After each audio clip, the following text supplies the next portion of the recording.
Now, welcome. So we are excited about quarterfinal weekend. Tomás Ó Sé is on the way in a moment, but first, just want to mention a little gathering that we're having here ahead of All Ireland final weekends. I need to think of a catchier title for that. Will, hello. Hey, Joe. It struck us that obviously the hurling final and the football final are back to back. There's no gap week. Do we do a football preview live show? But then what about the hurling?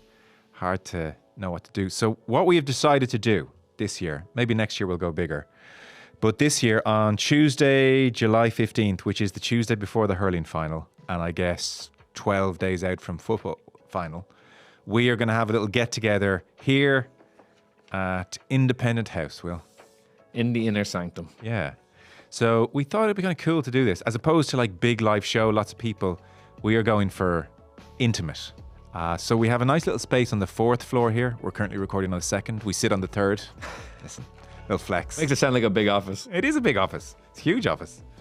The 4th floor, there's a nice little area. And we thought, why don't we invite select, really chosen few. Yeah, this is like our key listeners, our core listeners. MTV Unplugged. For a live recording. But we also thought, well, let's combine football with hurling. So this is going to be a vibe where, and I don't know how we'll make it work, but like Pat Spillane will be in conversation with John Milan. Say no more. Yeah. Like, if that doesn't pique your interest. Yeah. So it's like Jerry Seinfeld's turning up at Central Park. Yeah. It's a smorgasbord of all our best GA contributors. We'll drag them all in. Basically, everyone that's kind of been part of the show all year, we'll drag them on to the 4th floor and we'll talk All Ireland football final weeks, plural. I think it does need I think the Yanks would be good at coming up with some kind of Yeah. it's All Ireland football final fortnight. That doesn't sound No, I know. We'll workshop it. We'll workshop it. There's something in that it is like, oh my God, back to back. So we're going to do it on Tuesday, July 15th. We're thinking kind of 6 o'clock, 6:30, summer's evening. All our people, no cost. This is like, again, come, just enjoy a live recording, the intimacy, get photos with everyone. And all you need to do is email indosportpodcast@independent.ie. And it can be long, although preferably not too long, or short. Your favourite All-Ireland final memory. Get emotional, by all means. Go where you want to go. Doors will be at 6 o'clock, 6:30 or so. There is no cost. This is free. This is just come along and enjoy a live recording, have a nice evening. And all you have to do to come along is email indosportpodcast@independent.ie, which is our usual email address. And we want you to send us your favourite All-Ireland final memory, story, whatever. Get creative. And we'll pick the winners, I guess. It's like Willy Wonka's golden ticket kind of thing. And like in Willy Wonka, you will be able to bring a +1. You don't have to come on your own. So everyone who is a winner will be able to bring a friend, a well-wisher, family member, etc. Places limited, etc. So give it your best shot, and we'll see you all July 15th. So that's our plan for All Ireland finals fortnight. No, didn't land. And every winner can finally answer the question in person. What's Joe Malloy really like? Yeah, well, listen, I'll say I will. No eye contact is the only request. No eye contact.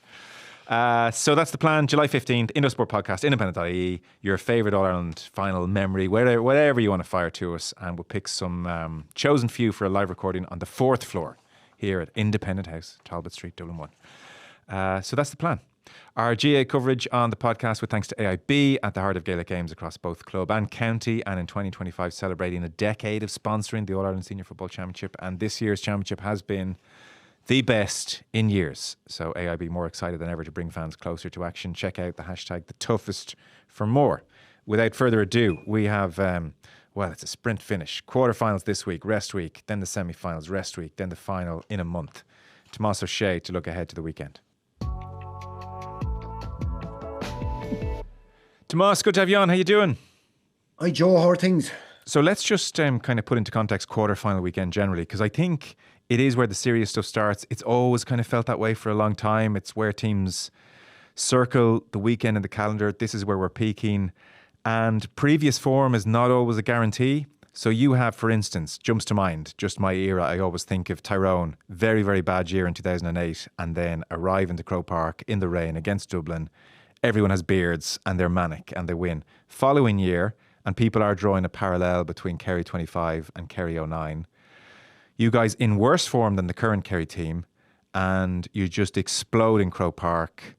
The Startled earwigs game, as Pat Gilroy remembered Dublin, you're up by 14 points at half-time. It's like the most, everything beforehand was irrelevant. Here we are in quarter-final weekend moment I can remember. So talk to us about that. Quarter-final weekend, your memories even of 09, and that's kind of the context through which we can kick off this chat. Yeah, and I see a lot of people comparing it now to the situation that they have at the minute. And look, I can't compare. The only thing that I can say is that at the time we were frustrated because we played Sligo and Tralee. They should have knocked us out. There was a penalty in the last minute and Diarmuid Murphy saved. We went up, we played Antrim. It wasn't by any means convincing. There was a few things happening off the field. Myself and Gooch didn't play in and above in Tullamore against Antrim.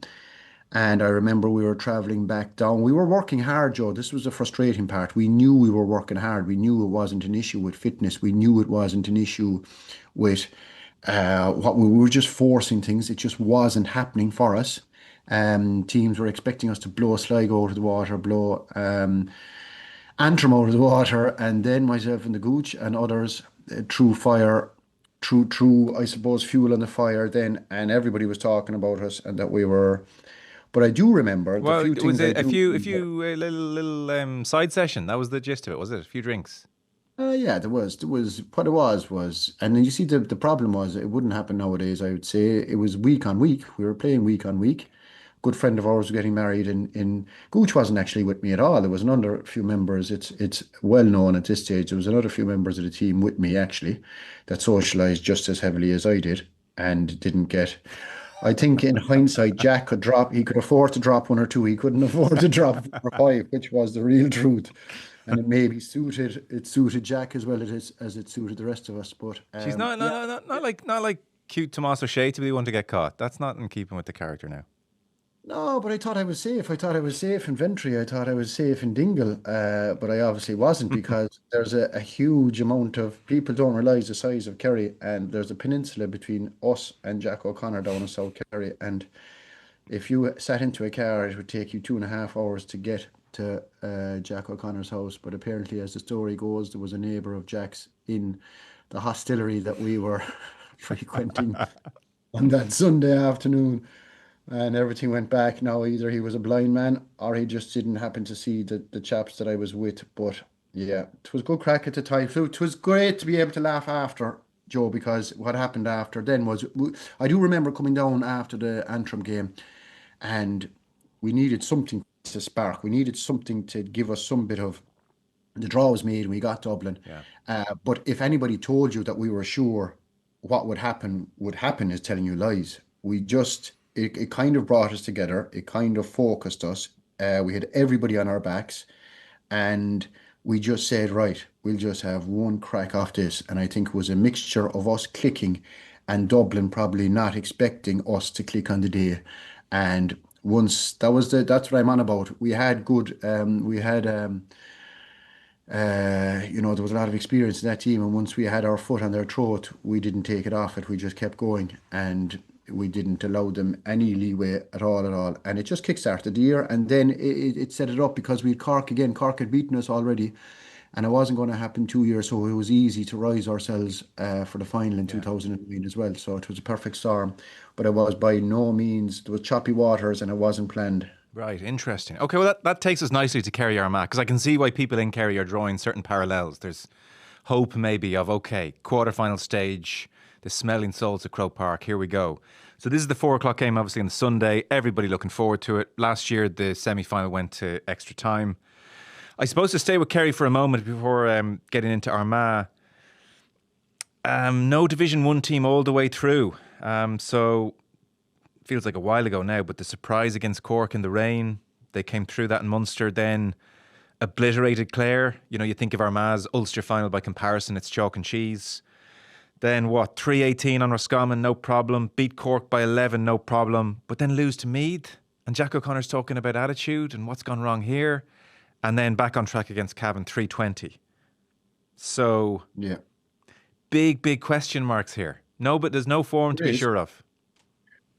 No, and I think if you go back to the one thing I'd point to, and I can see all the question marks that are there and why they are there, and look, they have no control over what they face in Munster, and I always think that Cork are better than people give them credit for. But if you're a Kerry player and you're listening to Cork are crap, Cork are terrible, Cork, you should be beaten by Cork by 15 points, and if you're not beating them by 15 points, there's an issue. And suddenly, when Cork should have won the game, then this outside noise does become an issue, and then you continue on that. The Clare game is absolutely no help. I think the big one was they were qualified in the groups. They did their business. They looked after whatever matches they had early on, and it was the Meath game then that starts putting these question marks straight back into people's heads. And couple that with the injuries that they're shipping at the moment.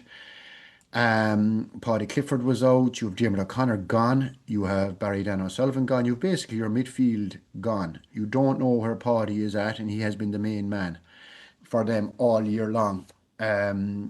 So David Clifford is flying. He's absolutely lifting. He's got better as the championship has gone on. So a lot of the talk in Kerry and outside of Kerry would be is there an over-reliance, and what happens if and when Armagh box David Clifford in? So there's an amount of questions to be answered, Joe. And I think if you rewind back, the same questions now, it's not the same level of danger involved, but questions were being asked of them in the league as well. And I remember when Armagh came to Tralee, there was huge questions asked, and Armagh were going well in the league. And Kerry turned up that night and gave a great performance. There was also questions that they could have gone down just as quickly as winning the actual National League this year. They could have been relegated against Tyrone, but when their backs were to the wall, they performed as well. So I genuinely think that Kerry would have an absolute brilliant chance of winning on Sunday. But, and I put a but in with it, you're taking into account that their starting midfield are gone. So you're probably going to end up with a midfield with Joe O'Connor and Sean O'Brien. Now, Joe has been outstanding, and Joe will more than cover midfield. But if they had a full team, I would imagine that they'd have Diarmuid O'Connor and Barry Dan O'Sullivan, which would allow Joe O'Connor going to the half-hour line. That's not there. Right. I think the winning and the losing of the game, Joe, in simple man's terms, will be how well Kerry perform in that middle eight. That middle eight, I've no worries for David Clifford. I don't think he will be as prolific as he has been all year, but David Clifford won't leave you down. David Clifford will score. The others, Paul Ganey is going to be a huge loss if he's not inside in that full forward line. I'm not sure where he is with injury, but he'll be a massive loss because he's the second behind Clifford in terms of scoring from play. And if you can set a platform in that middle eight, and it's a huge if, but I wouldn't put it past them. I wouldn't put it past them if they can go after Rafferty inside and goal. Not every time, because he's just outstanding. I think he's the best keeper in the country. But if you can rattle him a small bit more than other teams have been rattling him, if you can ensure that your own kickouts are of a good quality, and the key thing is if that half back line and half forward line can be a threat and have an edge and have a bit of pace to them and have a bit of directness to them, I'm telling you, they will rattle Armagh because everybody is expecting Armagh to win. Don't get me wrong, I see the full strengths in Armagh, and I see a very, very well coached team. I see a team that can threaten you from everywhere. That pace, a little bit of unpredictability with Rian O'Neill is back as well. You know, they're so structured, they're so organised, they're so meticulous, but he gives you that maverick kind of unpredictable, very hard for a defender to pin him down. So they have a lovely balance. They have a great physicality. They're really organised, and it is stacked against Kerry. If you were to put me to the wall, I'd probably say Armagh, but it wouldn't surprise me in any way if Kerry took them, but they'd have to win that middle eight battle. And how likely do you think that is? On paper, how far are they off Armagh's middle eight, given the injuries? Yeah, I think, you see that middle, I do a lot of talking with fellas, and I'd be there. The way Kerry have been playing, they'll have to perform on a higher level than they've performed all year, and more consistently. You know, they played extremely well. Again, now everybody will say, oh, it was Cavan. They worked like dogs in that first half. They moved the ball really intelligently and quickly. And then for some strange reasons, teams do it and you can't afford to do it with the new rules. they think the game is over and they take the foot off the gas and they stop doing what they're doing, and next thing they're back to 2 or 3 or 4 points again. So if you ask me, the Armagh middle eight are more than likely going to perform.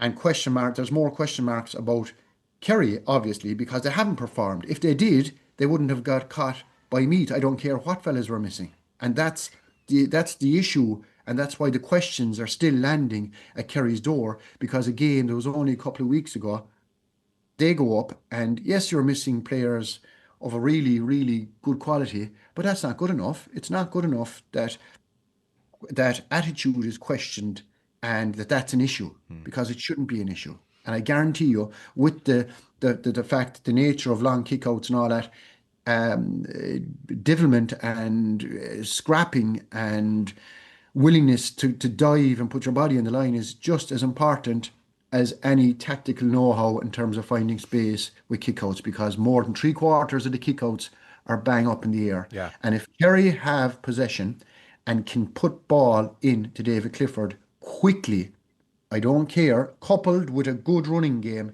they will rattle Armagh, because there's no team in the country, Joe, no team in the country, and I'm specifically including Donegal and Armagh in this, that can say that they are as tight and airlocked at the back. They're not. They're not. They've all been conceding goals. That is a point I wanted to mention to you.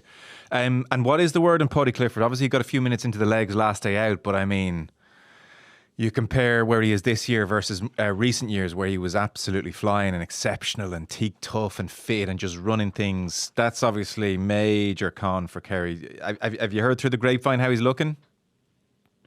I haven't heard a word, to be honest with you, and I like the fact that you don't hear a word anymore about it. But you see, what's he going to have to? The two Cliffords, what are they going to expect? They're going to, if Armagh are going to beat Kerry, then they're the two men they're going to start with, over any other two men. Yeah. And are they going to put one man? Are they going to put two? They will put two man markers, obviously, on the two of them. But very often, Paddy makes the rest of the team click. Paddy could be in our full back line, he could be in the half back line, he could be around midfield, he wanders, he gets on possession, he links up play. It's not always to David, he'll link up the half forward line. He's absolutely key. He'll always pop up with 2 or 3 scores, he'll end up on the end of it.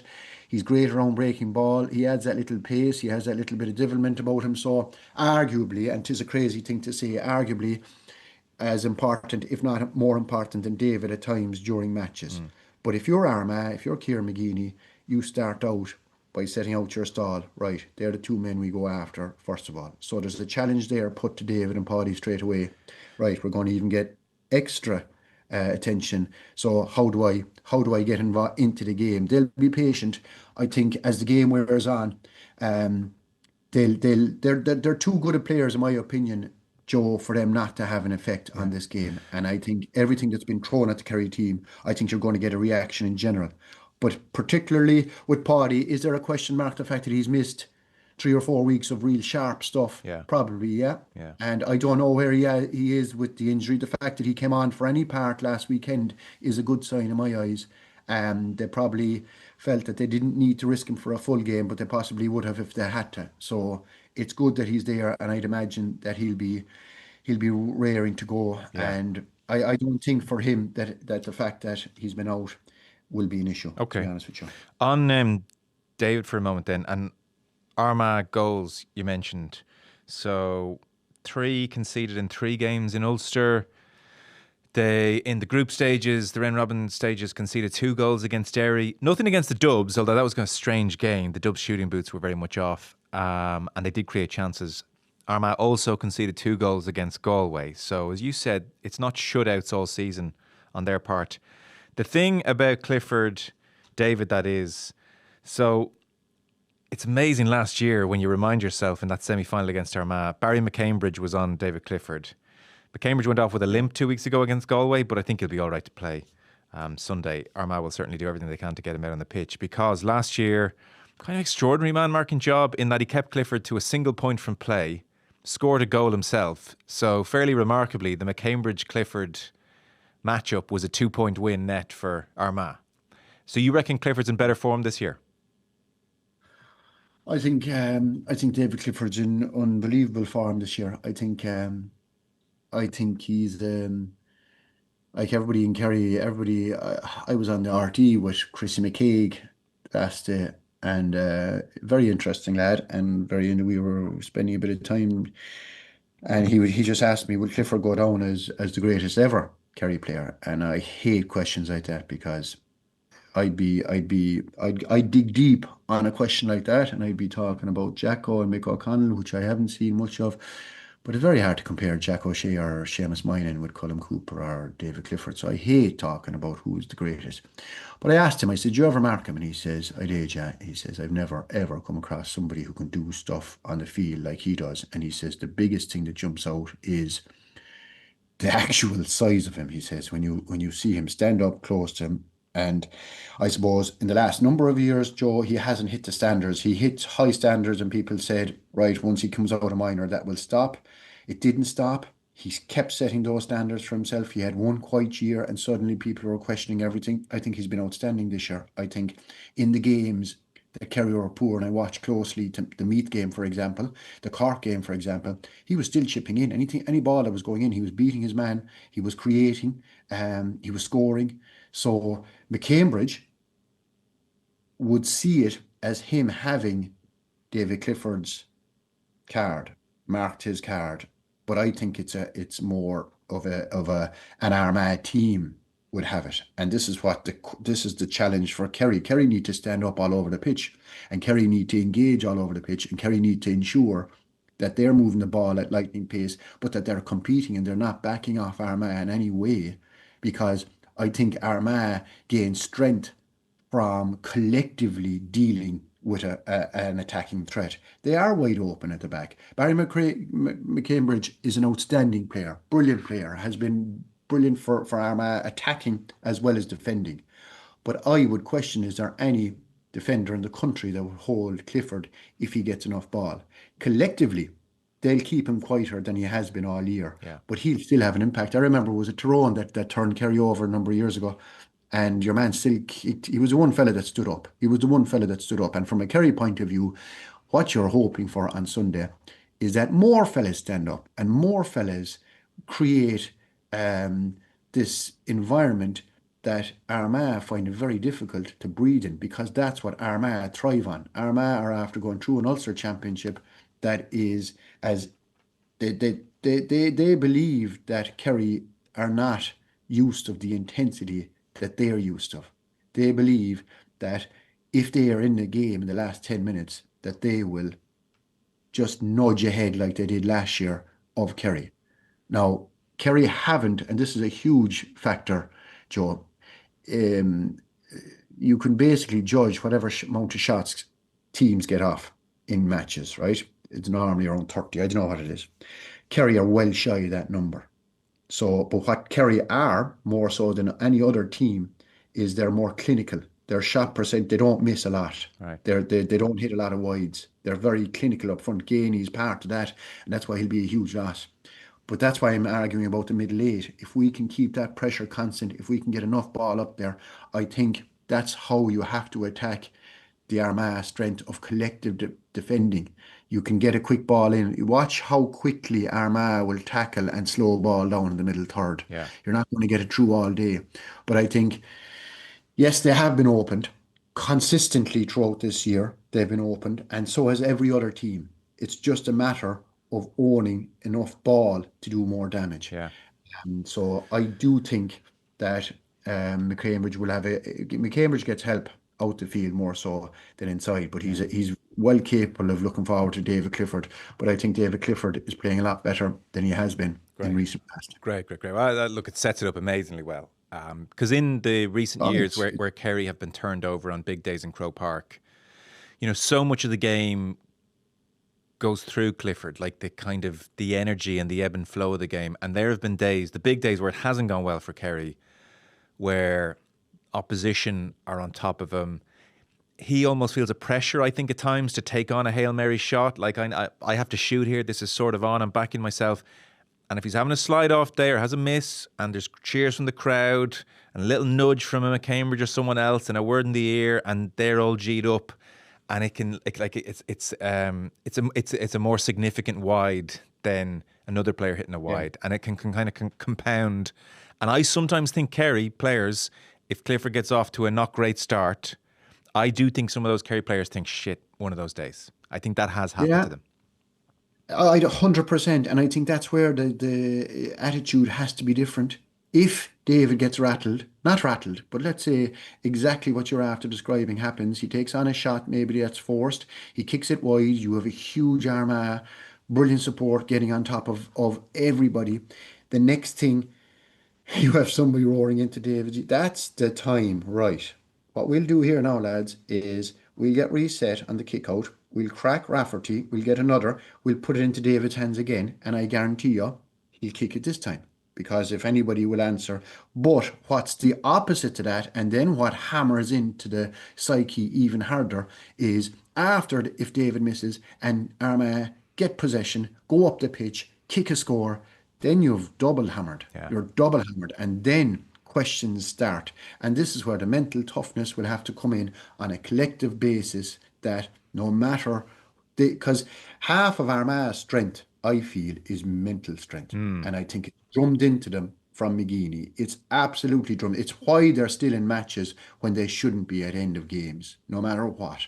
So that's where Kerry will really, really have to match Armagh. It's going to be huge. So I don't think I've looked forward to a game in a long time. And you have great games over the weekend. You have a potential upset with Monaghan and Donegal. Yeah, we'll get there now. One last one, just before I get to ask. You mentioned the crowd, and it was interesting. Clifford put out the call, come up, support us. Like, please support us, for God's sake. What's the word on Kerry travel? I don't know. You see, I see where Jim is stoking fires above in Donegal, and he's talking about the time. I'm telling you now, Kerry would gladly take a Saturday game, because the fact that it's on 4:00 on a Sunday evening, Joe, means a lot of people I don't think will travel. I don't genuinely think an amount of Kerry people will travel. I'd say you'll have 10,000-15,000 that will go up to it. And you never know. I think it's obviously Jack has put out the word, David Clifford has put out the word. It is huge. Armagh will travel. They're absolutely infatuated with it. They will travel, and I think it can be an issue. But whoever will show up from Kerry will be your regulars, I reckon. Okay. Donegal Monaghan then. Donegal Monaghan. So it's a tale of different preparation here again, a bit like Kerry Armagh. We all know about Donegal and their unhappiness with the schedule. McGuinness talked about it plenty across the last couple of weeks. At least against Louth, he subbed off several, kind of 50 minutes on the clock. They won by 16 points, so they didn't have to go to the well the last day. Nonetheless, they have played 8 games in 11 weeks. They wanted the extra day recovery, wanted to play on Sunday, and they weren't given that. And they released a statement on Monday night just to say how disgusted they were with the whole thing. Monaghan, by contrast, they lost in Ulster, obviously, to Donegal by 2 points, but that was 20th of April. Monaghan then had 5 weeks off. They sailed through the round robin stages, big scores, 123 against Louth, 125 against Clare, 227 against Down, then another week off, and now they pitch up in Croke Park on Saturday. So we have very different preparations here. Which squad would you rather be in? I think I'd rather be in Donegal. They have a better squad. Preparation, though. If you're as an individual player. I know. I look, and don't get me wrong. I give Monaghan a huge shout here. I think this is probably a game like Armagh will be expected to beat Kerry. I think Donegal will be expected to beat Monaghan, but it wouldn't actually surprise me if Monaghan. I think you can look at it two ways, Joe. Are you telling me that Jim McGuinness is above telling the Donegal lads that this is hampering their preparation and that they won't be right, or they'll be fatigued, or he is in his backside. I think has to deal with the situation. Don't get me wrong, they could do with a break, and I know it's been really intense, but that, if you want a deeper argument, that's the nature of the provincials again, once again, and you have coupled with the fact that it's the most competitive province above there. You are going to have teams that are playing early on in that championship who get a huge break, because the fact that the group stage doesn't start until later on, and there's an amount of football to be played in between. But look, I don't know. Sometimes, okay, I'll put it like this, Joe. last weekend, Louth travelled to Donegal and the bus was late and they landed at 3:15 with a game at 4 o'clock. And they asked for the game to be put back 15 minutes or whatever. And it was refused Yeah. by, I presume, Donegal. I don't know why. There is some fair enough reason.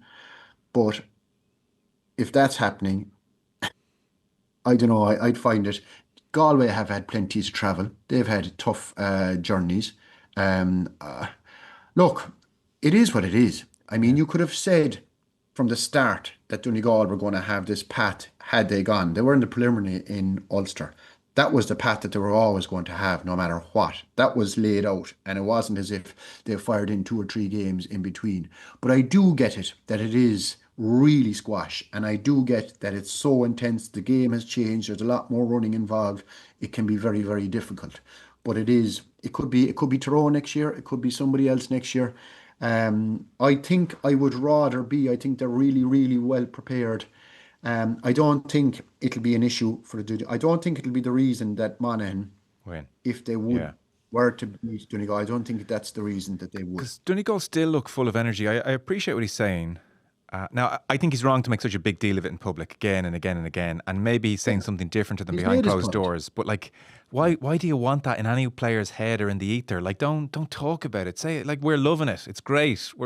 Give us more games. This is what you should be That's putting out why there. I don't understand I, why he's putting it out there I to can this extent. guarantee you, Joe. I can guarantee you, Jim McGuinness is too experienced a manager, and he's too sharp a man to make those comments in public if he thought that it would affect his team. Fair enough. So you can guarantee there's one message going to the team and there's one message going to the public. And he's fighting the case of a mentality, siege mentality, on behalf of his players. And he's probably using it to galvanize them Yeah, and well, to get more out of them. that's the only way it works. If he's saying Yeah, everyone's against us, we're going to show them. yeah. But like So looking at them, using so loud was it was a saunter, and then the running of Patter Mogan, Ryan McHugh. Like think of Kieran Moore last minute against Mayo. Doesn't look tired to me. Finbor, Roarty, all these guys, like they've such running power. I don't know. I'd be very surprised if they're flat against Monaghan. yeah. Remains to be seen.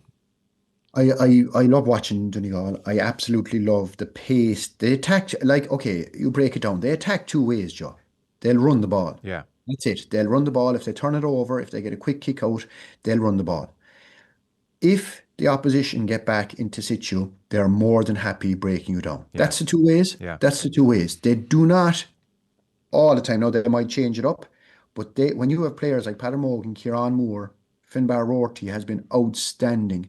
You have McGee, you have Langan, you've Shane O'Donnell who's outstanding carrying. You have players built to carry ball, right? And if that doesn't work out for them, then they're more than happy to have their 11v11, work it around, and no better team in the country. That's it. They do not tend to try to kick it into space, which I was giving out about when they played Mayo, because Oisin Gallen was inside in his own making runs here. Plenty of very good runs, wide open. Ball wasn't kicked in. It's not Last week, not a fun forward, full no. forward line to play in, I would think. But then last weekend, I saw against Louth, and whether Oisin Gallen came out around the top of the D, around the 45, picked up oceans of ball and did really, really well with it. So they have excellent forwards. Murphy has the leadership. They have a right good mix of players there. But then Jim has not changed it at all. They defend a certain way. They just drop off. They don't even, they'll pressure the ball a small bit, but everybody will drop off. They don't press. They don't look for the turnover high up. They just sprint back into their positions. And do you know what's really interesting about that actually is when McGuinness was veering into soccer, football, and he was talking about the teams that he really liked. He always picked out teams that were high pressing, high energy on the front foot, pressing opposition kickouts. And I really thought, with the new rules in particular, I thought Donegal are going to unleash gegenpressing and GA like we've never seen. I'm a little bit disappointed they haven't done that. Like, it's retreat. He's obviously looked at it and said not worth it, but I was full sure he was going to do that. Well, it's the three that have to stay up that'll chase and work and try to slow the ball down to a certain degree, but the rest of them are down. Where other teams, Joe, are actually leaving 6, 7, 8 players. Go on, I dare you, try to come out. There's no back pass to the goalie. Try to come out past us. So they're slowing it down there and they're getting turnovers. But he has made the decision early doors, right, we will be retreating back into our own half. But there's one thing about that. They have been, whether it's only 11 back and there's more space back there, they haven't been bulletproof at the back either. And they have been open. Now, Louth didn't test them. Louth were poor from an offensive point of view the last day. But other teams have tested them. Mayo tested them the week before and got through them. So it's not as if they're completely bulletproof and that this modus operandi that Jim has in terms of defence is going to stick. And this, from here on, Joe, it's going to be better teams. Yeah.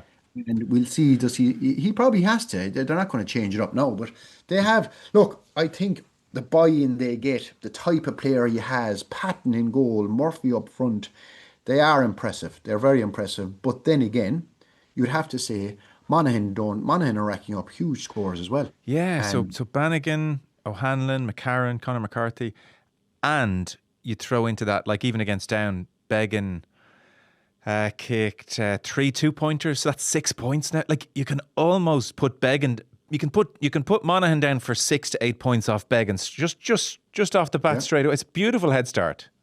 Yeah, and there's another thing you have to take into account. Whatever it is with Monaghan, Donegal, and this is something that I've never understood down south, or maybe the same in Leinster. It doesn't matter what's happening in Ulster. It doesn't matter what league you're in. It doesn't matter if you're Division 3 or Division 1. Monaghan traditionally do not fear Donegal on any level. Yeah. They have given Donegal bother down the years. And I know the Donegal beat them already, but it's something. It wouldn't surprise me if Monaghan really brought him down to the wire and rattled it. And the likes of Beggan, you've McCarron who comes off the bench. They have impact on both sides. They have pace. McCarthy, O'Toole, Ward in that half back line are really, really athletic and strong and can hurt teams going forward. They have McInnesby up on the other side, O'Hanlon, Bannigan. They're all Joe. Like, that's why I say Kerry, that I challenge Kerry's middle eight. The modern game, we have a player inside and they probably would have a couple of players inside that they'll be banking on, but it's the middle eight that makes the whole thing tick. And if you look at Monaghan, they are more than stacked. McCarville kicked 2 points from midfield against Down, so they will not fear Donegal on that level. And then it's going to come down to a shootout. And then if you have Beggan on fire, I'm telling you, Monaghan will have a right chance here, and will believe that they can rattle Donegal. Yeah. Okay. Nice. So that's a good way to start the weekend. That game will be followed on the Saturday by Dublin Tyrone, 6:15, summer's evening. Can't but be good, you would think as well. Con is due to be back. So like, we've watched this Dublin team all year. The Meath ambush, then that big win away to Galway, and then the strange sort of loss to Armagh, all the wides, beat Derry and Portchester when they needed to, and then beat Cork by 3 points. So Cluxton, you mentioned the kickouts, should touch on that in a moment. Cluxton in goal, Merchant, McMahon, David Byrne is their full back line, Brian Howard, John Small, Lee Gannon. Then Pader O'Cofic Byrne, maybe we should touch on. He's had a real breakout season with Kieran Kilkenny. Half forward line is what? It's McGuinness, Scully, Sean Bugler, and then full forward line will line out as Paddy Small, Cormac Costello, either side of Con. Like, it is starting to look pretty strong, isn't it? Yeah, and I think, look, there'll be an argument out there with the population in Dublin. They should be producing good players all the time. But the reality is there's been a huge challenge on Dessie Farrell to deal with the exodus of players that he's dealt with, the quality of players that he's dealt with, and then new rules in and trying to create a team. Like, I think that they have progressed so well. Like, you look at the players that he's brought through, McGuinness, Odell, Davy Byrne, I suppose they're there a while. You have the mainstays of Kilkenny, Howard. I think they're getting a lot better as it goes on. I think O'Cofic Byrne in the middle of the field is absolutely. He's a lad that's inside there, I'd imagine 5, 6, 7 years. Yeah. And the old game didn't suit him at all. Now it's made for him. Because when Cluxon is anyway stuck, he'll just pinpoint it, and he will try to get a short one off. But Cluxon has had to change fully here. Dublin have had to change fully here. They're the best keeper in the country to guarantee possession for years. Now it's flipped, and it has taken them a while to get used to it. But I think McGuinness has been absolutely brilliant for them. And I think Scully is playing very well for them as well. And again, it comes back to my point. The middle eight, Brian Howard, they've been performing very well, and they're on an upward curve, Joe, as well. I wouldn't have given them the chance that I give them now early on in the season, I'll be honest with you. But then I'd also argue, based on last weekend as well, Con is seriously important to them, obviously. Yeah. And you'd be foolish not to say he wasn't. Lee Gannon back, Luke Brannock, they have players that'll make an impact. And the reason I'd say, one of the main reasons, who was it they played a couple of weeks ago in Croke Park, Armagh, and they were creating huge opportunities. Yeah. They just weren't taking them. They corrected that the week after. So Dublin are a team that can really pinpoint their weaknesses and still have the ability to improve the week after. So yeah, that'll be an interesting game, because you can make an argument for Tyrone as well, Joe, and Tyrone mightn't have sparked to everybody's liking this year, but they'll get a tough match from Dublin. And it's funny, Tyrone, so Malik O'Rourke, shrewd operator, like the loss to Mayo, there was an odd dynamic to that game. Mayo probably fairly rabid given the McStay illness and new coach, and just had that kind of a week, I would suspect, and responding to the Cavan loss. So you can kind of understand why Mayo were kind of rabid that day. But like Tyrone beat Donegal in the group stages, and they only did lose to Armagh by a point in Ulster. And like traditionally, Tyrone sort of do make their minds up some way as they head to Croke Park. Right, we're going after this. So I don't know. This just has all the feel of an ambush from a Tyrone point of view. I'd say they're licking their lips. And on Cluxon, I sort of said it to you a few weeks ago, and you weren't so sure. And maybe I'm imagining things, and I'm just projecting on him because he's 42 now. I do think he's lost a few yards in his kick out. I really do. And I think teams are squeezing up that bit more in Dublin. And that's why Howard, O'Cuffik Byrne, Con coming back are so crucial. But like, I don't know, Tyrone, breaking ball, rabid intensity. I just feel they're licking their lips on the Dublin kick out. And I think it's going to be tested at more than it has at any point since the Meath game. Yeah, and I think, the Meath game was the one they absolutely got, that I'd say forced them to go back to the drawing board completely. But you're after saying it there, sure, there's no consistency in the results that have been happening throughout the championship at all, Joe. So, like, this is what we're saying. Will we actually know more after the weekend in terms of, it's very, very difficult to call. I would agree with you. When Tyrone have shown up, they've been more than a match for anybody. The problem is that they can also produce what they produced against Mayo. Now, is it made for them? Yes, it is. But then you don't know what Dublin are going to bring to it as well. I think give it another year, give this game another year, and you won't have the inconsistencies that you might be having now. But I do think Tyrone, with the forwards that they have, McCurry has been playing a lot better than I would have given him credit for at the start of the year. Derek Hanavan has probably been struggling because he's going to get so much attention, but he has come to the fore in the last couple of games as well. But they have a physicality around the middle of the field that will match O'Cuffik Byrne. So it's going to be a brilliant match. I've no doubt that it'll go down to the wire. I agree with you. We probably have two, Niall Morgan on one side, Cluxon on the other side, and two goalies absolutely brilliant the last 7, 8, 9. Well, Cluxon, we were probably 20 years. 20 years. just brilliant for the last 20. Yeah, but I mean, look, it's I don't know. I would probably tip it to Dublin. I just think that there's an edge to them. I think they have come through matches where I thought that they would struggle. I think they dealt with their group really, really well. I think they've got better as it's gone ahead. Yeah. But then your argument there, is this made for one of those Tyrone performances that they have been quite enough, but when they have sparked, they are outstanding.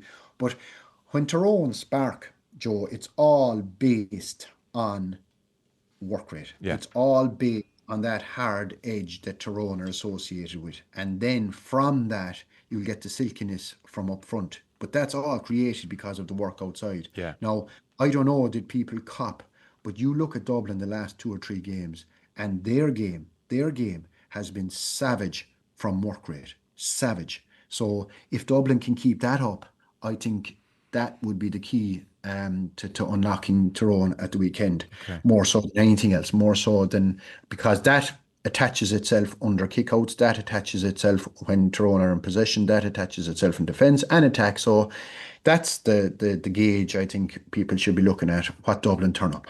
Okay, sold. Galway Meath then. Robbie Brennan versus Pádraig Joyce. Yeah, and I was asked I got a bit of stick over it. I was asked on the Sunday game, who are the teams that I'd rule out in terms. I can't see Monaghan winning in All-Ireland. Maybe somebody can, but I can't see. And it was I didn't say that I couldn't see Monaghan winning a quarter-final. I said I couldn't see Monaghan winning an All-Ireland. I also said I couldn't see Meath winning an All-Ireland. Yet I could easily make an argument for Kerry to win an All-Ireland, yet Meath dumped Kerry above and Navan and dumped them properly. So are Meath capable of turning Galway over? Of course they are. Absolutely, of course they are. But then we are I suppose, guilty, Joe, of going from match to match and basing our full argument on the previous week's action, when in fact the opposition teams are zoning in on the strengths. Now, if you're zoning in on Galway from last weekend, their middle eight were very, very good, but their attacking game, their half forward, were bursting forward and then just slipping it to the silkier lads inside. Thompson was outstanding, Walsh was outstanding, Finnerty was outstanding, but it all came from Darcy, Tierney, McDade dominating around the middle, Maher, Conroy, that physicality out there, and they fed the boys. So the strength that Galway have is in that core area. But physically, Meath are well able to match Galway around that area. And they've surprised teams in terms of their two-pointer abilities. But, geez, I'd still find it difficult. If Galway, I think Galway's biggest challenge is to block out the outside noise that is everybody telling them, "Jeez, if you don't meet." That's the rock they'll perish on, and that's exactly what happened to Kerry going up there. They thought they'd have it easy, and you won't have it easy. But if you can bring what you brought to last weekend's game, and a fear that it is knockout, a fear that you're going to be knocked out, I'd find it hard. I think Galway are excellent when they're really, really direct, and when they're physical, and when they're battling. I was impressed with them last weekend. The one area I throw at Galway, and I say you can comfortably throw it at every other team, it's by design with the new rules. You're going to be open. If you're going to commit so many men forward and kickouts and everything else, 11, you're going to be open at the back, and that's just a bit of it. If you can cut down and limit the amount that you're opened at the back, there where you get the edge. But I can't make a proper argument for Meath, and wait for it now, it'll probably go down.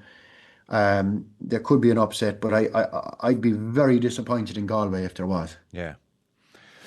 All right. Let's list off predictions time.